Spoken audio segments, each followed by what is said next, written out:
안녕하세요. 저는 오늘 여러분과 빌헬름 딜타이의 해석학을 같이 공부할 중앙대학교 철학과 최성원입니다. 사실 이 해석학 시리즈로서 딜타이를 한다고 했을 때 제가 처음부터 이제 고민에 빠졌던 것이 과연 딜타이를 해석학자로 볼 수 있는가라고 하는 그런 어떤 문제가 저한테 다가왔습니다. 그래서 이제 제 이 강의는 크게 두 부분으로 구성되어 있는데, 전반부는 딜타이 철학 전반에 관한 그런 어떤 이해를 도모하기 위한 부분이고, 후반부는 이제 특히 해석학과 연관되어서 딜타이가 어떤 생각을 전개했는지를 같이 공부해보는 그런 내용으로 구성했습니다.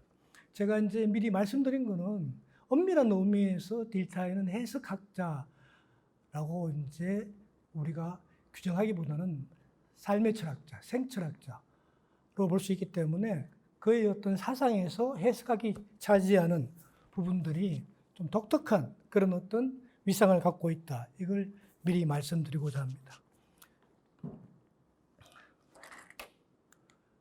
먼저 딜타이의 생애를 보면 1833년에 태어나서 1911년에 죽었습니다. 이 1833년이라고 하는 이 시점은 이 독일 관료론의 완성한 그 철학자라고 볼 수 있는 헤겔이 죽은 지 약 3년 정도가 경과된 지점입니다. 이 지점은 그야말로 이 독일 철학계의 어떤 거대한 산맥을 형성했던 헤겔이 사망한 이후에 급격히 관념론이 붕괴되어지는 그런 어떤 시점이고, 경험과학이라든지 다양한 그런 어떤 소위 실전과학들의 위세가 이제 더욱더 확산되는 그런 시점이라고 볼 수 있습니다. 그래서 한편으로는 독일적 전통에서 성장했기 때문에 딜타이가 갖고 있는 독일적인 어떤 원천, 그러나 이제 특히 이제 영국이라든지 프랑스를 중심으로 엄청난 그런 어떤 위력을 갖고 다가오고 있는 경험과학들, 실전과학들과 이를테면 다투어야 하는 그런 어떤 정신사적인 상황에 놓여 있었다, 이렇게 볼 수 있습니다.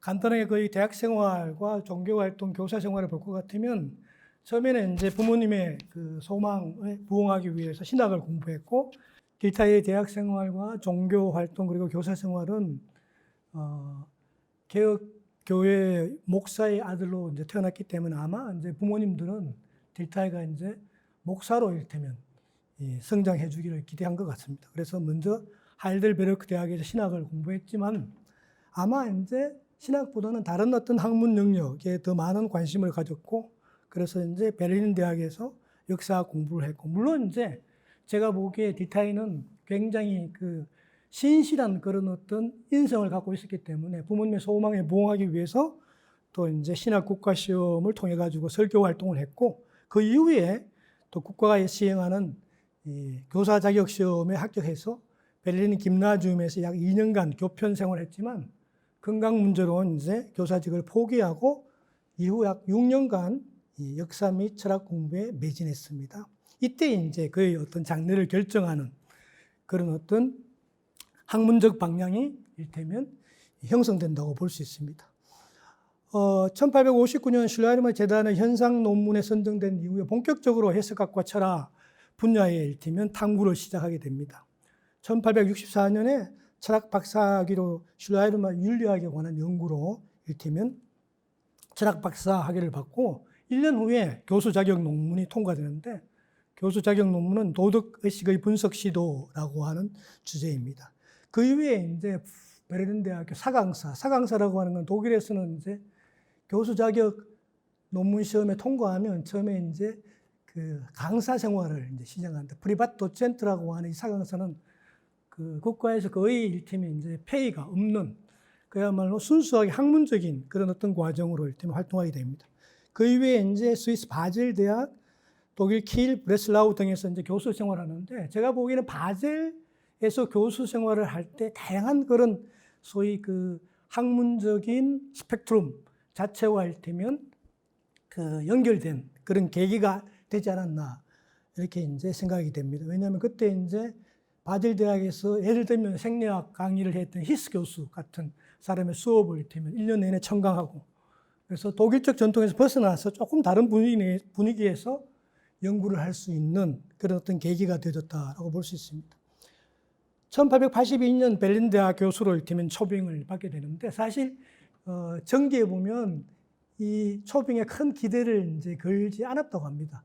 왜냐하면 베를린 대학은 굉장히 유명한 대학이고 거기에 일테면 이제 이 레오스투를 갖기 위해서는 굉장히 학문적인 그런 어떤 소위 그 명망이 일테면 뛰어나야 되는데 아마 딜타이는 그 정도까지는 아니었던 자기 평가로 그래서 큰 기대를 가지는 않았지만 뭐 어떻게 보면 굉장히 운 좋게 베를린 대학 교수로 되면 초빙받게 됩니다.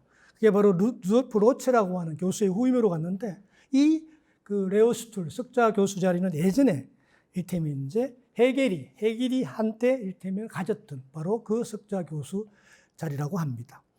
이 이제 대학 생활, 종교 활동, 교사 생활 그리고 그 이후의 학문적 여정에서 특별히 제가 여기에서는 이제 언급되지 않았지만 지적하고 싶은 것은 딜타이의 음악에 대한 그런 열정입니다.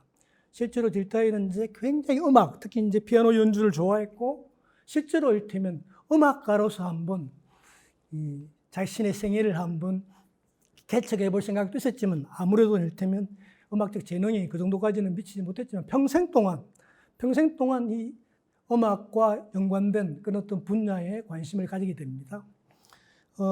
딜타이가 이제 대중적으로 유명하게 된 계기는 그의 체험과 시, Erlebnis und Dichtung 이라고 하는 책인데 사실은 이제 딜타이가 죽고 난 다음 그의 제자들에 의해서 편집된 Von Deutsch Dichtung und Musik, 독일 시와 음악에 관하여라고 하는 굉장히 중요한 텍스트가 있습니다.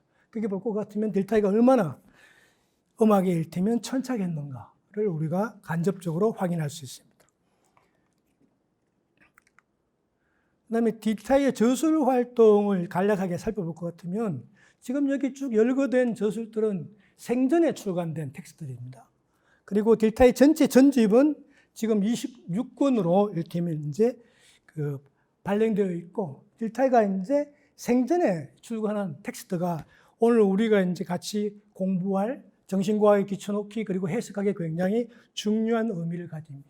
첫 번째 이제 슐라이르마 1권이 이르면 1870년도에 등장하는데 슐라이르마가 바로 이제 이른바 현대 해석학의 창시자로 이르면 평가받는 사람이죠. 사실은 딜타이가 자기 자신이 직접적으로 해석학에 대한 그런 연구를 많이 했다기보다도 오히려 이 슐라이르마를 연구했기 때문에 자연스럽게 해석학적 전통과 연결되었다. 이게 이제 올바른 평가 같습니다. 그 위에 정신과학 입문. 우리나라는 이제 교수가 되기 위해서는 논문들을 많이 써야 되는데 독일 전통에서는 교수가 되기 위해서는 모노그래피, 단행본이 이제 필요한 모양입니다.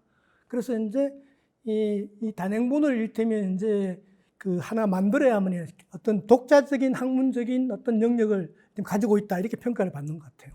그래서 1883년에 이제 발간된 정신과학 입문이 그런 어떤 배경에서 등장한 텍스트고 실제로 이게 정신과학 입문 2권까지 이제 계획되어졌는데 2권은 이를테면 생전에 출간되지 못하고 사후에도 이제 사실 딜타이라고 하는 철학자가 굉장히 많은 분야에 관심을 가졌지만 대체적으로 완결되지 못한 그래서 프라그멘트 단편적인 그런 어떤 소위 연구 결과물을 남겨놓습니다. 그래서 사후에도 정신과학 입문 2권이라고 하는 형태로는 등장하지 않았지만 정신과학 2권을 위해서 작업했던 많은 텍스트가 있고 그 중에 이제 특히 해석학과 연관된 이를테면 내용이 많습니다.